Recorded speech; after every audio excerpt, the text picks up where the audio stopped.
You're drifting in the abyss where sunlight dies, 2,000 meters down. Pressure enough to crush a human skull in seconds. No food, no warmth, water so cold it burns. And yet, life, not just surviving, thriving. Fish with transparent heads and rotating eyes.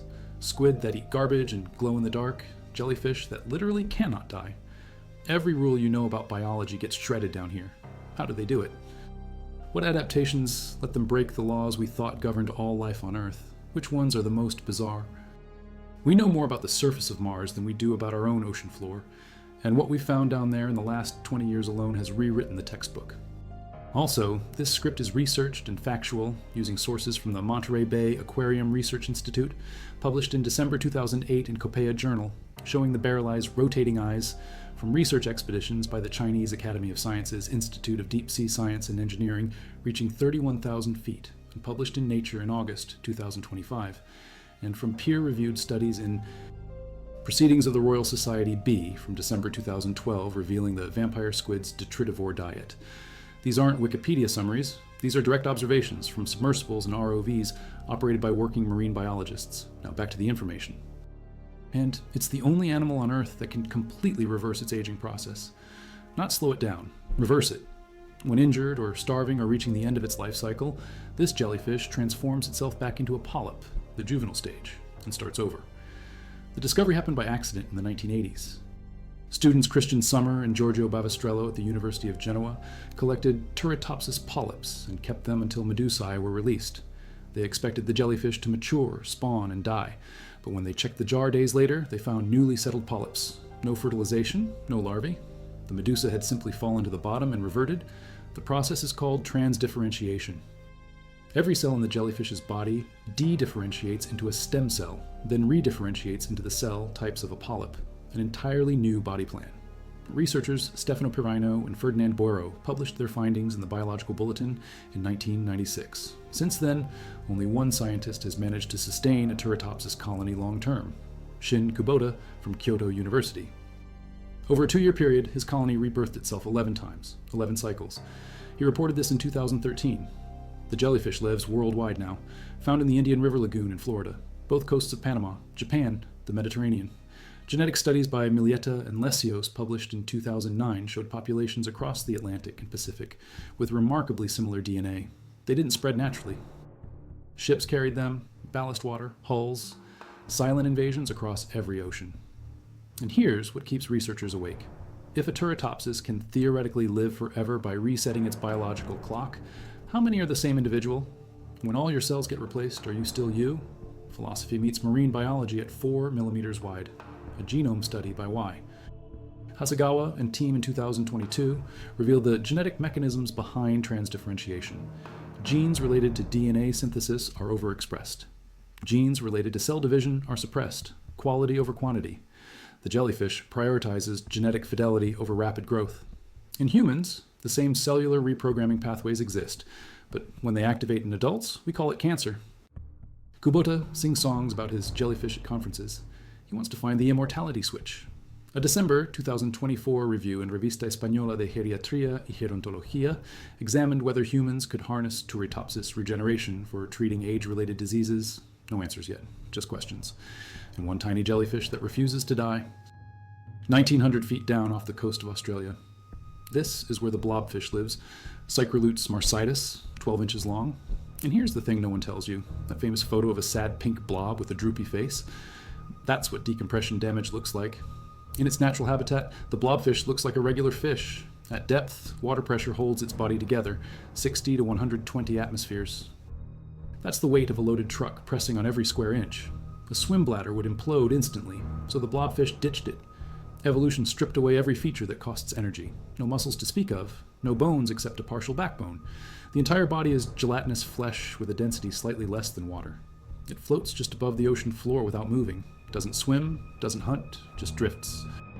When prey, sea crabs, sea urchins, shellfish, floats past, it gulps them whole. No teeth, no chase. The blobfish has the metabolic rate of a rock. Scientists estimate it lives 130 years based on related deep-sea species. A creature engineered entirely around doing nothing. The scientific name breaks down beautifully. Psychrolutes, from Greek, coal bath. Marsitus, from Latin, withered, cold and drooping. Named for its habitat and its appearance when dragged to the surface, the family Cycrolutidae includes over 30 species across 8 genera.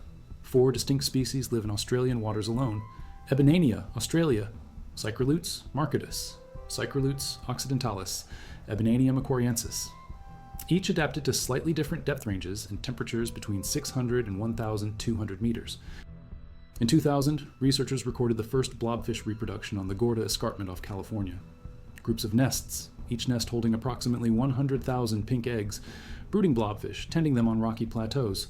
At their most vulnerable, that's when deep-sea trawlers catch them, not on purpose. Blobfish aren't edible. But when nets drag the ocean floor for orange roughy and crustaceans, blobfish get swept up as bycatch. The pressure change from 1,000 meters to the surface is fatal, always. Even gentle handling doesn't help. Their gelatinous bodies can't adjust. Tissue ruptures. Organs fail. The blob you see in photos is a corpse experiencing rapid decompression, and we don't know how many are left. Population estimates are non-existent. Some experts believe they're endangered. Others say we don't sample deep enough to know. The IUCN hasn't listed them yet, but every trawler that scrapes the Australian seafloor pulls up more. In 2013, the Ugly Animal Preservation Society voted the blobfish the world's ugliest animal. The campaign went viral. Memes, songs, soft toys. It raised awareness, but missed the point. This isn't an ugly fish. It's a dead fish that looked normal an hour before humans touched it. At depth, it's perfectly adapted. Pressure-proof, energy efficient, a master of its environment. We just can't see it there. Except it's neither a vampire nor a squid. It's the last surviving member of the order Vampiromorphida, a phylogenetic relict, the only species in its family, 30 centimeters long, about the size of a rugby ball, with 8 arms connected by webbing like a cloak, dark red skin that appears black in the deep. And those names, on the spots people think are eyes, those are olfactory organs, nares. The actual eyes are behind them. Proportionally the largest eyes of any animal for its body size, glowing bright green in ROV lights, blue in natural bioluminescence. Then in 2012, Hank John Hoving and Bruce Robison from the Monterey Bay Aquarium Research Institute published a study in Proceedings of the Royal Society B that flipped the script. Vampire squid are detritivores. They eat marine snow, dead plankton, fecal matter, mucus, organic particles drifting down from the surface. 2 retractile filaments, thin, sticky tentacles, deploy like fishing lines. When debris touches them, the squid reels them in, scrapes off the material with its arms, and bundles it into a mucus-covered ball before swallowing. No hunting, no killing, just scavenging garbage. It's an energy-saving strategy perfectly suited to the oxygen minimum zone, the OMZ, layers of ocean where oxygen saturation drops below 3%. Most complex organisms can't survive there. Their metabolism demands too much oxygen. The vampire squid is the only cephalopod that completes its entire life cycle in the OMZ, 600 to 1,200 meters deep. Oxygen levels at 0.22 milliliters per liter. How? Lowest, mass-specific metabolic rate of any cephalopod. Blue blood with hemocyanin that binds oxygen more efficiently than in other species. Gills with exceptionally large surface area. Weak muscles, greatly reduced shell remnants. And gelatinous tissue with ammonium content that matches seawater density almost perfectly. No energy wasted on buoyancy. Sophisticated staticists, balance organs, let it drift without effort. Clouds of glowing particles that confuse predators in total darkness. Then it jets away, reaches speeds of 2 body lengths per second with acceleration in 5 seconds. Not sustainable for long, those weak muscles limit stamina, but enough to escape. The genome was sequenced in November 2025. Researchers led by Oleg Simakov at the University of Vienna, Davinseti Marga at National Institute of Technology, Wakayama College, and Masaaki Yoshida at Shimane University, published in iScience. They found the vampire squid retains an ancient squid-like chromosomal architecture despite being classified with octopuses. Modern octopuses evolved from squid-like ancestors through chromosomal fusion and rearrangement. The vampire squid sits at the evolutionary crossroads, showing us what the transition looked like 300 million years ago when decapodiforms and octopodiforms split. Fossil evidence published in PMC in February 2021 bridged a 120 million year gap in the vampire squid fossil record. A specimen from the Oligocene showed features adapted for low oxygen environments, meaning vampire squids have been thriving in oxygen minimum zones since at least 30 million years ago, possibly triggered by oceanic anoxic events during the Cretaceous and Cenozoic when oxygen levels crashed globally. And while other species went extinct, vampire squids went deeper, found a niche no one else could exploit, and they're still there, drifting, eating garbage, glowing in the dark. 600 to 800 meters down in Monterey Canyon off California. Remotely operated vehicles captured footage in 2009 that solved a half-century mystery. The bear-like fish, Macropinna microstoma, 6 inches long, and it has a completely transparent head, a fluid-filled dome covering its skull. Inside that dome, 2 tubular eyes glow bright green. Since the species was first described in 1939, marine biologists knew the tubular shape collected light efficiently, but they believed the eyes were fixed, locked pointing straight up. Tunnel vision, only able to see directly overhead. Bruce Robison and Kim Reisenbichler from Mbari published their findings in Copaea in December 2008. The eyes aren't fixed, they rotate. Within the transparent shield, the bear-like can pivot its gaze from straight up to directly forward.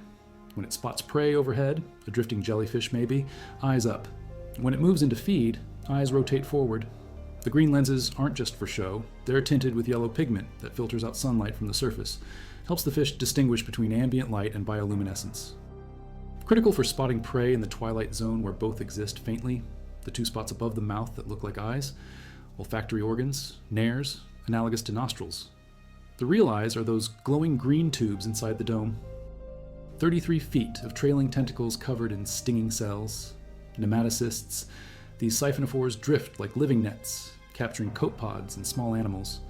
Robison and Reisenbichler speculate barrel eyes maneuver carefully through the tentacles, stealing captured prey. The transparent shield protects their sensitive eyes from stings. The dome also acts as an accessory lens, refracts light with an index close to seawater. Maximizes light capture in an environment where photons are precious. Barrel eyes belong to the family Opisthophractidae. The name alone tells the story. Opisthe, behind. Proct, anus. The anus is positioned unusually far back, but the real defining feature is those barrel-shaped tubular eyes, capped by bright green lenses packed with rod cells. No cone cells, only rods. The highest density of rhodopsin, visual purple pigment, ever recorded in fish. Adapted entirely for detecting faint light and motion. No color vision, just sensitivity. The morphology varies across the family. Macropinna and Opisthophractis, stout, deep-bodied. Adulicopteryx and Bathylicnops, extremely slender, elongated.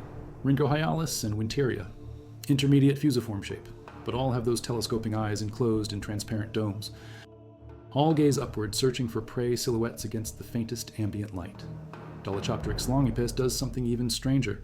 It's the only vertebrate that uses mirrors, not just lenses, to focus images. Tiny crystals arranged precisely in the eye to reflect light. Gives it 360-degree vision. Detects bioluminescent signals from any direction. Most existing descriptions of barrel eyes before 2009 don't show the fluid-filled shield. When nets hauled them from depth, the fragile structure ruptured. Scientists only saw the destroyed remains, but Robison and Reisenbichler got lucky. They brought a net-caught barrel eye to the surface alive. It survived several hours in a shipboard aquarium, long enough to confirm what ROV footage showed. The fish rotated its tubular eyes as it shifted from horizontal to vertical, watching, adjusting, hunting. Barrel eyes don't migrate vertically like many deep-sea species. They stay just below the light penetration limit, 400 to 2,500 meters, motionless, hovering, binocular vision locked on the waters above. When prey appears, they dart upward, grab it, rotate eyes forward to track it into the mouth, then sink back down and wait, efficient, patient, perfectly adapted to an environment where food is scarce and energy is everything. He wanted to prove life existed below 300 fathoms, 550 meters. The prevailing theory, the abyssus theory, claimed nothing lived that deep. Chun proved them wrong. In 1903, he described a specimen that looked like an octopus, but wasn't. Vampiroteuthis infernalis. Wait, we covered that. Let's skip. Different creature, 1882. Another discovery. The pelican eel, Eurypharynx pelecanoides. Also called the gulper eel. Umbrella mouth gulper. This thing breaks every rule about what eels should look like. 75 centimeters long. Most of that is tail, thin, whip-like, black or dark green with maybe a white line down the dorsal fin. The tail tip has a photophore that glows pink and flashes red. Bioluminescent lure. And then there's the mouth. Oh, the mouth. The lower jaw is 1/4 the length of the entire body. Loosely hinged. When closed, the eel looks almost normal. Slender, unremarkable. When it opens to feed, the jaw unfolds like an umbrella. The head stretches horizontally. Skin inflates. The mouth becomes a massive balloon capable of holding prey larger than the eel's body. It's a dual-mode biological morphing mechanism. Geometric unfolding followed by extreme stretching. The highly elastic skin makes it possible. For over a century, most knowledge came from damaged specimens hauled up in fishing nets. The deep-sea pressure is so intense that when you bring them to the surface, they're already destroyed. Fragile bodies, ruptured tissue.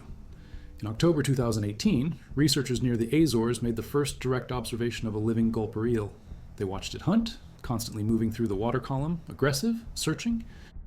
In September of the same year, the EV Nautilus team found a juvenile gulper in the Papahanaumokuakea Marine National Monument off Hawaii. Mile down, the creature looked like a sinister sperm, black bulbous head, whiptail. Then without warning, the head inflated into a wobbling, gaping jaw. Morphed, deflated, disappeared into darkness. First time anyone saw the transformation in real time. Researchers couldn't believe it. The footage went viral. Despite that enormous mouth, pelican eels don't eat large fish regularly. The teeth are tiny, almost useless. Stomach content analysis shows they eat small crustaceans, shrimp, copepods, squid, small invertebrates. The mouth works like a net. Swim into a school of shrimp with it wide open. Scoop them up. When prey enters, water floods in two. Then the eel slowly expels it through gill slits while keeping the food. Efficient filter feeding. They lack pelvic fins, no scales, no swim bladder. It would implode at depth. Instead, they have an agglomeralar kidney that maintains a gelatinous substance in lymphatic spaces around the vertebrae. Functions like a swim bladder without the gas. Muscle segments are V-shaped instead of the W shape found in other fish. The lateral line system, sensors detecting water pressure changes, projects from the body instead of sitting in grooves. Increases sensitivity, helps locate prey in total darkness. The eyes are surprisingly small, not built for forming images, just detecting faint light traces. Direction, movement. The photophore at the tail tip does the heavy lifting, lures prey close. When something approaches, the eel lunges. Jaws snap open, umbrella deploys. Prey gets scooped into the pouch. Then the slow process of expelling water and swallowing begins. Pelican eels live in all tropical and temperate oceans, 500 to 3,000 meters deep. The midnight zone.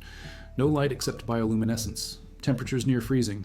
Pressure that would crush a human instantly. They grow to about 75 centimeters, but some records suggest up to 1 meter. 3 feet, 3 inches. Not huge, but that mouth makes them look monstrous. As males mature, their olfactory organs enlarge dramatically. Teeth degenerate, jaws weaken. They're putting all resources into finding mates through smell. Pheromones. Females remain relatively unchanged. After mating, researchers believe both sexes die. Semelparous. One reproductive event, then death, like salmon. Eggs are large, 3 to 4 millimeters in diameter, found free-floating in small masses in deep water. Larvae called leptocephali drift at shallower depths, 330 to 660 feet, until they metamorphose at around 1.5 inches, 4 centimeters. Then they descend to adult depths. In 2003, researchers from the University of Tokyo sequenced mitochondrial DNA from Eurypharynx pelechinoids and a related species, Sacchopharynx lavenbergi, published in Molecular Biology and Evolution in November. They found identical large-scale gene rearrangements in the mitochondrial genomes. Unusual. Suggested a single evolutionary event, a duplication of over 12 kilobases followed by deletions, that created this unique gene order in a common ancestor. Gulper eels diverged from other true eels in the order Anguilliformes over 300 million years ago. That gene rearrangement marks them as distinct, ancient. Specialized for deep sea life in ways we're still decoding. The IUCN lists them as least concern. Deep sea fishing doesn't target them. But deep sea mining and trawling are expanding. Habitats could face disruption. Population trends are unknown. Like most deep sea species, we know almost nothing about their numbers. Discovered in 2025 during expeditions to the Southern Ocean around Antarctica, researchers announced it in November. A carnivorous sponge. Most sponges filter feed. Passive. Water flows through. Nutrients get absorbed. Not this one. It has hook-covered filaments that snare prey. Actively carnivorous. The Southern Ocean sits around Antarctica. World's youngest ocean basin. Completely encircles the continent. Remote. Isolated. Extreme. 2 research cruises this year explored deep sea environments there. First cruise, South Sandwich Islands, volcanic calderas, South Sandwich Trench, seafloors around Montague and Saunders Islands. Remotely operated vehicle Sebastian dove below 2,000 feet. Researchers gathered nearly 2,000 specimens from 14 animal groups. Hours of video, thousands of images, 30 previously unknown species identified so far. The deathball sponge, armored scaleworms, iridescent scaleworms, sea stars, crustaceans. Rare gastropods and bivalves adapted to volcanic and hydrothermal habitats. New hydrothermal vents over 2,000 feet deep, coral gardens, traces of explosive undersea volcanism, first confirmed footage of a juvenile colossal squid. In January, iceberg A84 split from the George VI ice shelf. 500 feet of ice that had hidden an ocean world for who knows how long. First humans to study that environment, they found communities thriving in water that had been dark and sealed for potentially millennia. The Southern Ocean is so remote that during the expeditions, the closest humans were astronauts on the International Space Station. Michelle Taylor, head of science at the Nippon Foundation Necton Ocean Census, said the Southern Ocean remains extremely undersampled. We know so little. James Berry, senior scientist at Monterey Bay Aquarium Research Institute, told Hawkeye magazine in 2020, "Understanding the diversity of a system is important. We know so little about some aspects of the deep ocean. There's just a huge hole in our understanding." 5 years later, still true. The deep sea covers 60% of Earth's surface, most of it unexplored. The creatures found in these expeditions, 30 new species in just 2 cruises, represent a tiny fraction of what's out there. Every dive reveals species that shouldn't exist by our current understanding. Sponges that hunt, worms that glow like disco balls, fish with beards, squid the size of small cars. We're not even scratching the surface. Pressure exceeds 1,000 atmospheres, 1,000 times what we experience. How? No air pockets, no swim bladders, gelatinous bodies, flexible bones, piezolites, organic molecules that stabilize proteins under pressure. Trimethylamine N-oxide, TMAO, accumulates in deep sea fish, counteracts the pressure effects on cellular proteins, keeps them folded correctly, functional.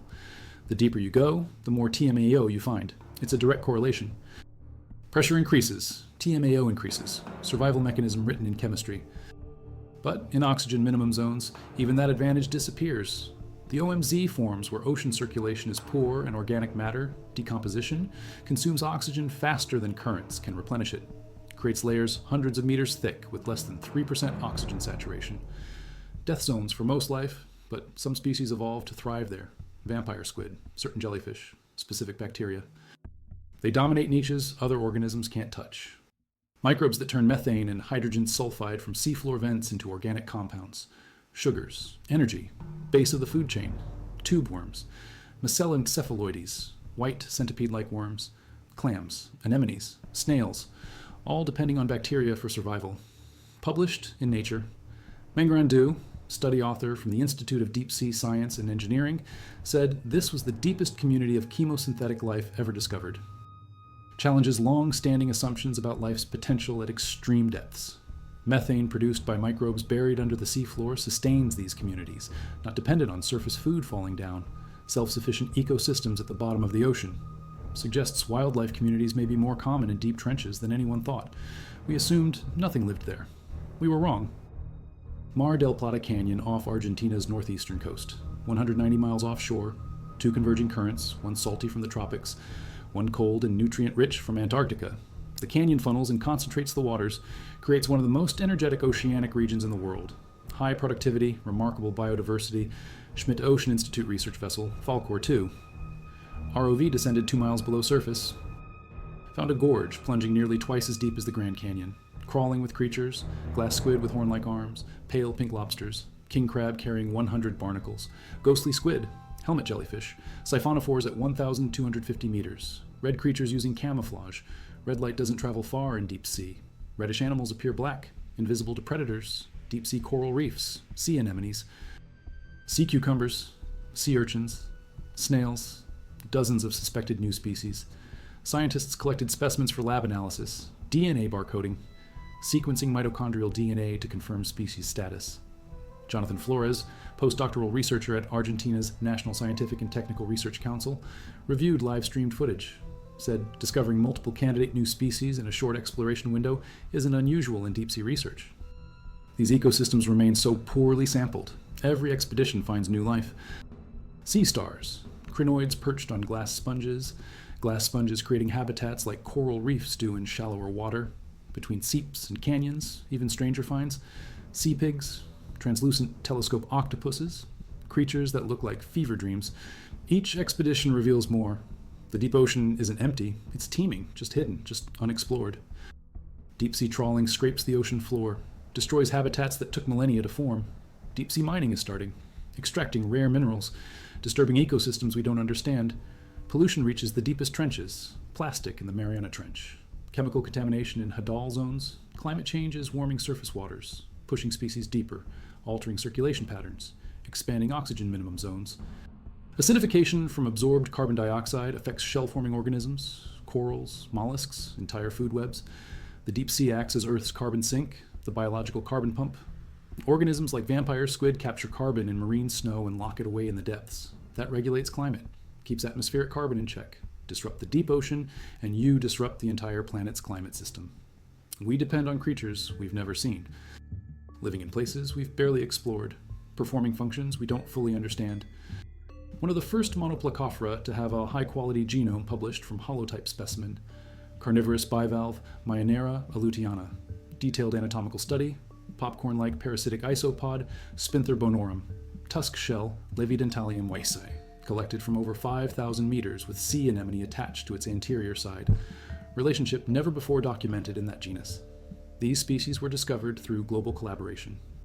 Researchers from over 20 institutions, advanced imaging, molecular barcoding, micro-CT scanning, discovery laboratory at Senckenberg Research Institute, light and electron microscopy, confocal imaging, high-quality data for precise descriptions. The project aims to accelerate taxonomy. Species are going extinct faster than we can name them. Human-driven biodiversity loss, ocean species. Discoveries provides a faster, standardized system. Shortens publication time. Essential because many marine species face extinction before scientists even learn they exist. Bodies made of jelly that withstand crushing pressure. Chemical-powered ecosystems independent of sunlight. Each adaptation reveals something about the boundaries of biology. What's possible. What's necessary. What we haven't thought of yet. And every discovery raises new questions. If jellyfish can reverse aging through transdifferentiation, why can't other animals? If vampire squid thrive in 3% oxygen, what's the minimum for complex life? If barrel eyes evolve mirrors in their eyes, what other optical innovations are waiting in the dark? If pressure-adapted proteins use TMAO to function, could we engineer similar mechanisms for other purposes? The deep ocean is a laboratory, millions of years of experiments, solutions tested under the harshest conditions Earth offers. And we're just starting to read the results. Collect data continuously. Machine learning analyzes footage, identifies patterns, speeds discovery. But technology alone isn't enough. We need funding. Deep sea exploration is expensive. Submersibles cost millions. Ship time costs thousands per day. ROVs require specialized teams. Most ocean research is underfunded compared to space exploration. NASA's budget dwarfs NOAA's. We spend more studying planets we'll never visit than oceans covering 70% of our own planet. That needs to change. The deep sea holds answers to questions we're asking on land: medicine, materials, science, climate science, biotechnology. Bioluminescence research led to green fluorescent protein, GFP, a tool used in genetics labs worldwide. Nobel Prize in Chemistry 2008 came from studying jellyfish. Taq polymerase, enzyme used in PCR, polymerase chain reaction, the foundation of modern molecular biology, came from bacteria living in hydrothermal vents, Thermus aquaticus, heat-stable enzyme that revolutionized genetics. Discovered because scientists explored extreme environments. What else is down there? What other tools? What other solutions? In 2024, researchers described comb jellies, catenophores, from 2.5 miles down. New species identified using only high-definition video. No physical specimen, impossible a decade ago. The creature's transparent body and bioluminescent rows of cilia made identification possible on screen alone. First species described entirely from footage. Glass sponges discovered in Antarctica. Living patches. Bright colors, textures. Usually found in small groups, these formed reefs provide habitat structure like corals. Pacific sleeper shark research compiled a one-stop shop for conservation information, photographed at 3,125 feet by ROV Deep Discoverer. Vulnerable species, poorly understood. Every bit of data matters. Lancetfish with unusual stomachs, barely digested food items. Researchers use them to study mid-level marine food webs and plastic pollution. Stomach contents reveal what's living at depths we can't easily sample, and what plastics reach those depths. Microplastics everywhere, even in organisms that have never been near surface. May not belong to any described genus, entirely new lineage, waiting at the bottom of the ocean. NOAA fisheries zoologist Mike Vecchione said that of all space on Earth containing multicellular life, more than 95% is in the deep sea, and we know almost nothing about it. That's the reality. 95% unexplored, unknown, full of life we can't classify, can't predict, can't protect because we don't know it's there. Let's wrap with a discovery that reframes everything. 2025. Researchers exploring chemosynthetic ecosystems in the Hadal Zone below 6,000 meters found evidence that these communities might be older and more widespread than thought. Methane seeps, hydrothermal vents, cold seeps, all powered by chemistry instead of sunlight. And they're not rare outliers. They're common, distributed across every ocean. Aleutian Trench, Mariana Trench, Mid-Atlantic Ridge, East Pacific Rise, Antarctic waters, off Chile, off Argentina, off California. Anywhere tectonic plates meet, anywhere volcanic activity occurs, anywhere methane escapes from seafloor sediments, life finds a way. Tube worms without mouths or digestive systems, just bacteria and specialized organs producing all the nutrients they need. Clams with bacteria-packed gills. Shrimp clustering around vents at temperatures exceeding 300 degrees Celsius. Water doesn't boil because of pressure, but it's hot enough to melt lead. And shrimp live inches away, covered in bacteria, eating sulfur compounds, thriving in conditions that would sterilize most environments. These ecosystems might represent Earth's original life forms, before photosynthesis evolved, before oxygen filled the atmosphere. Chemosynthetic bacteria could have been the first living things, powered by Earth's internal heat and chemistry. The deep sea might not be an extreme environment, it might be the original environment. And everything else, forests, reefs, grasslands, us, might be the adapted forms. The weird outliers, living in a thin film of oxygen and light on a planet dominated by dark, cold, high-pressure water. That's the perspective shift. We're not exploring alien worlds in the deep ocean. We're visiting the default, the baseline, the place where life might have started and where it still thrives and forms more diverse, more numerous, more successful than anything on land. Researchers from Dalhousie University in Nova Scotia estimate 91% of marine animals are unknown to us. 91%? We've cataloged 235,000 species. If that's 9%, the total is over 2.5 million. And most of those are in the deep, below 200 meters, where we've explored 0.001% of the seafloor. That's not a typo, 0.001. 1,000th of 1%. The rest, 99.999%, is unmapped, unsampled, unknown. Imagine if we'd only explored Rhode Island and claimed to understand North America. That's where we are with the ocean. One Rhode Island. Out of all Earth's seas, every expedition is like landing on a new continent. New phyla, new classes, new survival strategies. The deep ocean rewrites biology textbooks faster than we can print them. Translucent, tadpole-shaped. Filmed by ROV in 2017, pressure at that depth, 16,000 pounds per square inch. 1,117 atmospheres. The fish has no swim bladder. Gelatinous body, TMAO levels off the charts. It's the vertebrate depth record. Nothing with a backbone has been confirmed deeper. But researchers think fish might reach 8,400 meters before pressure makes vertebrate life impossible. That's the Hadal Zone limit for fish. Below that, only invertebrates, sea cucumbers, amphipods. Snailfish larvae have been found deeper but can't survive to adulthood. The boundary is biochemical. Pressure denatures proteins beyond a certain point, even with TMAO. Physics wins. But within those limits, life is everywhere. Absolutely everywhere. Everything in between. Transparent-headed fish, detritivorous vampire squid, blob-shaped, pressure-adapted masters of efficiency, eels with mouths bigger than their bodies, carnivorous sponges, creatures glowing in the dark, species we can't classify, genes we've never seen, adaptations we're still decoding. The deep ocean is Earth's final frontier, not space. Here, covering 70% of the planet, containing 95% of the biosphere, holding answers to questions about life's origins, limits, possibilities, and we've barely looked. Every weird creature that shouldn't be alive according to our understanding is proof we don't understand enough yet. They're not breaking rules. We just wrote the rules wrong, based on land, based on light, based on oxygen and warmth and low pressure. The deep sea teaches us that life doesn't need any of that. It needs chemistry, energy, time, and then evolution does the rest. Builds transparent heads, rotating eyes, balloon mouths, gelatinous bodies, immortal cells. Solutions elegant and strange and perfectly suited to conditions we find hostile. That's the lesson. Life adapts, always, everywhere, in ways we can't predict until we find them. And down there in the dark, crushing pressure, freezing cold, barely any food, no oxygen to speak of, life isn't just surviving, it's thriving, diversifying, succeeding beyond anything we imagined. The weird sea creatures that shouldn't be alive are alive because they're not weird. They're exactly what they need to be. We're the weird ones. Thinking bones and air and daylight are requirements. They're not. They're just one solution. The deep sea shows us 1,000 others, and we're just starting to count them.